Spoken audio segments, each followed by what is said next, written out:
Movie के शुरू में हम देखते हैं एक बूढ़ी औरत जो ज़मीन से एक डब्बा निकाल दिया, उसमें डॉक्यूमेंट्स और कुछ पैसे रखे होते हैं। डॉक्यूमेंट्स को वो जला देती है, फिर कुर्सी पर बैठ जाती है, गन अपनी गर्दन पर रखकर। सीन शिफ्ट होता है एक दिन पहले। इस बूढ़ी औरत का नाम लाव होता है। ये एक हिरन को मारती है, फिर उसे गाड़ी में डालकर ले जाती है। फिर एक बैंक में जाती है और अपने सारे पैसे निकाल लेती है। फिर बाहर अपनी गाड़ी के पास आ रही होती है, वहाँ एक पुलिस वाला होता है, इसका नाम रैंकिन होता है और ये अंदर ही अंदर लाव को चाहता है, उससे फ्लर्ट करता है। लाव वहाँ से घर जा रही होती है तो न्यूज़ में बता रहे होते हैं कि भारी तूफान और बारिश आने की संभावना है। दूसरी तरफ हना जो अपनी बेटी वी के साथ खेल रही होती है। लाव के दूसरे घर में ये दोनों रेंट पर रहते हैं।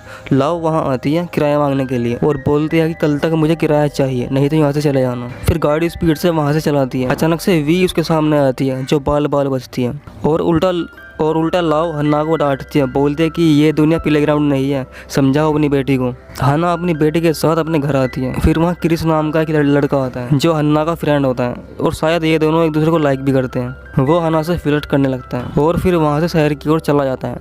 रास्ते में बारिश पड़ने लगती है तो उसे एक आदमी मिलता है जो लिफ्ट मांग रहा होता है। क्रिस उसे लिफ्ट दे देता है। फिर इन दोनों की बातें शुरू हो जाती हैं, पर वो आदमी कोई और ही था और वो अचानक से बातों में क्रिस को मार देता है। लाव अपने घर पर एक वीडियो टेप को देख रही होती है जिसमें लोग बंधे हुए होते हैं। फिर वो एक लेटर लिखती है कि ये तुम्हारा घर है, इसे बेच देना, तुम मुझे नहीं समझ पाओगी।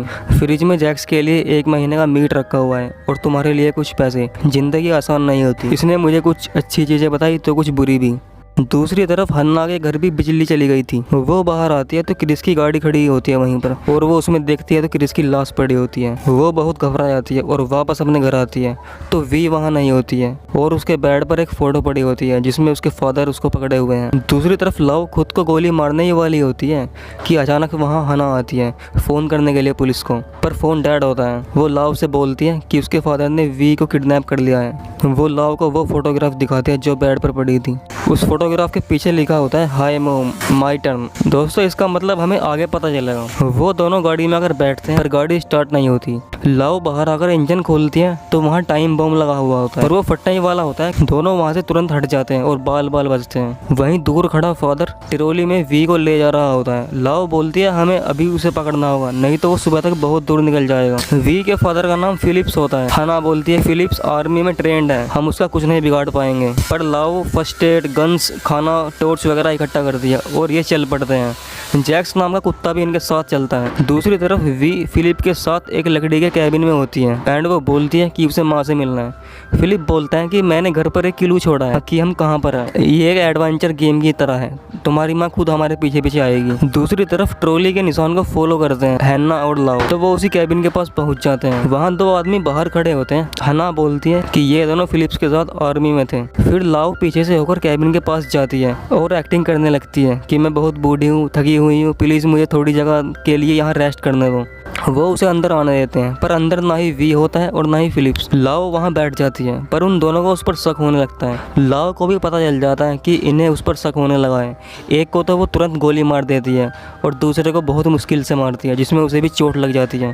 फिर वहाँ हन्ना आ जाती है। लाव से पूछती है कि तुमने इन्हें अकेले कैसे मार दिया। लाव बताती है कि वो CIA में थी 25 साल। हन्ना उसे अपने पति के बारे में बताती है कि फिलिप्स उसे पहले तो बहुत प्यार करता था, फिर धीरे धीरे वो मॉन्स्टर बन गया और मुझे रोज़ पीटता था। बोलता था अगर वी को मुझसे अलग किया ना तो मैं तुम दोनों को मार दूंगा। फिर ये आगे चलते हैं तो लकड़ी के पुल पर एक पेड़ गिरा हुआ था जिससे उस पर चलना बहुत मुश्किल है।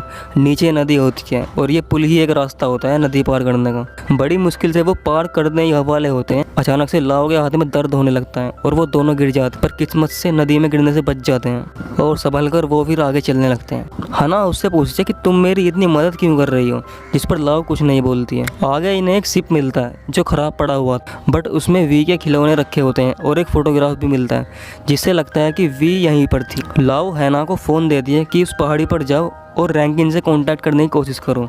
रैंकिन वही पुलिस वाला होता है जो शुरू में मिला था। वहाँ पड़ी फोटोग्राफ में पीछे लिखा होता है फॉरएवर टुगेदर, जिसे पढ़कर लाव गन लेकर जंगल में चली जाती है। दूसरी तरफ हन्ना बड़ी मुश्किल से रैंकिन को इन्फॉर्म करती है और अब हम देखते हैं वहीं दूसरी तरफ लाव स्कोप से देखती है वी दूर लेटी होती है। लाव वहाँ पहुँचती है पर फिलिप्स भी वहीं छिपा होता है और लाव को गन पॉइंट पर ले लेता है। इन दोनों की कॉन्वर्सेशन चलती है। फिलिप्स बोलता है कि उसने मुझे भेजा क्यों, तुम हन्ना को बेवकूफ़ बना सकती हो, मुझे नहीं।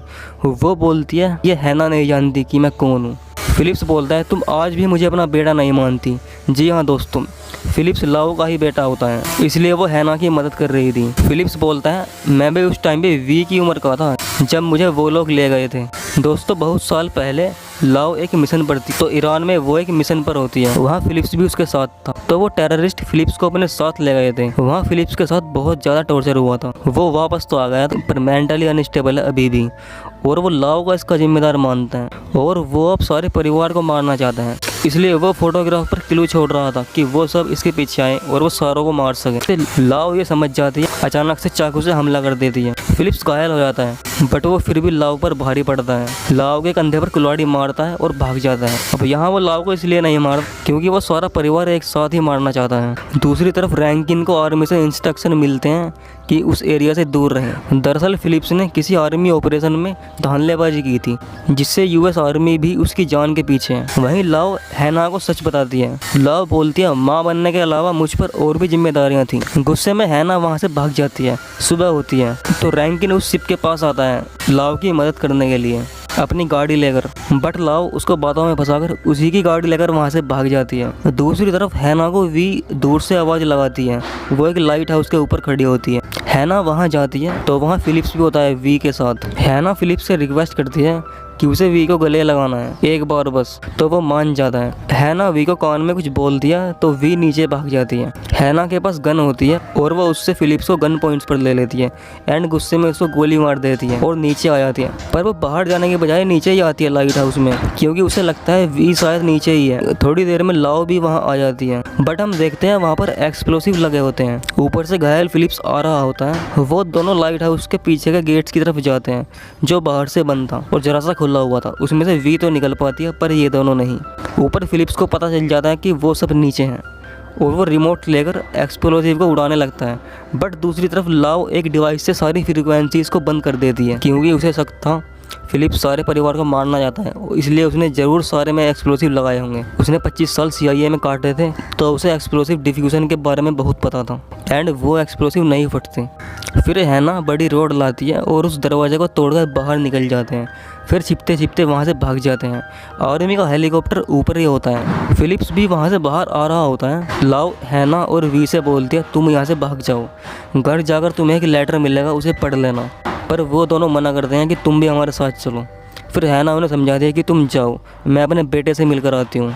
फिर ये चले जाते हैं। वहाँ फिलिप्स आता है और दोनों लड़ पड़ते हैं। दोनों एक दूसरे को बहुत चोट मारते हैं और आखिरी में गले मिलने लगते हैं। तभी उन पर फायरिंग शुरू हो जाती है ऊपर उड़ रहे हेलीकॉप्टर से, जिनमें दोनों मारे जाते हैं। और दोस्तों लाओ और फिलिप्स की स्टोरी यहीं पर ख़त्म हो जाती है। आगे सीन में हम देखते हैं हैना, वी और जैक्स कहीं दूर जहाज़ से ट्रैवल करने जा रहे होते हैं। जैक्स अभी भी लाओ को याद करता है। तो दोस्तों ये मूवी यहीं पर ख़त्म हो जाती है। अगर आपको ये एक्सप्लेनेशन अच्छा लगा हो तो चैनल को सब्सक्राइब कर दें। मिलते हैं नेक्स्ट वीडियो।